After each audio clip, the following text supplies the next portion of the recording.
Est-ce que tu savais qu'il y avait un style de bière qui représentait 80% du marché mondial? Aujourd'hui, je te parle des lagers.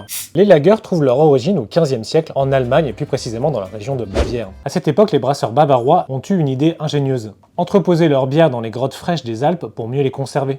C'est notamment de là que vient le mot lager, en allemand stocker. Ces températures fraîches ont également forcé les levures à s'adapter, donnant naissance à un nouveau type de fermentation, les fermentations dites basses. Contrairement à l'autre grande famille de bières, les ales, dites de fermentation haute, où les levures travaillent en surface, celles des lagers préfèrent généralement le froid, et travailleront super bien au fond des cuves entre 5 à 13 degrés. Ce processus donne en général une bière plus douce, moins amère et surtout moins alcoolisée. Les lagers, c'est également un goût, car ici on ne va pas chercher le goût des levures ni du houblon, mais bien du malt. Le style lager a réellement explosé au 19e siècle, avec l'invention des machines réfrigérantes. Les brasseurs pouvaient désormais brasser toute l'année ce style de bière assez difficile à travailler. Mais ces machines ont également permis d'exporter ces recettes. Le monde entier consomme désormais ce style de bière. Aujourd'hui, la lager que j'ai ouverte est blonde, mais ce n'est pas le cas de toutes les lagers. C'est pour ça que vous pouvez retrouver des Dunkel, des lagers ambrés, voire noirs, mais également des Schwarzbier ou encore la Rohrbier, une célèbre bière au goût de bacon grillé. Petit fun fact intéressant, la levure, également appelée Saccharomyces pastorianus, est le fruit d'un mélange naturel qui aurait eu lieu dans une brasserie bavaroise au XVIIe siècle. Et c'est l'entreprise Carlsberg qui, 2 siècles plus tard, réussira à l'isoler et la partager avec le monde entier. Si t'aimes la lager, n'hésite pas à me dire en commentaire laquelle tu préfères. Moi c'est Thomas et tous les jours je t'apprends un truc sur le monde de la bière, des whisky, des spiritueux, n'hésite pas à t'abonner.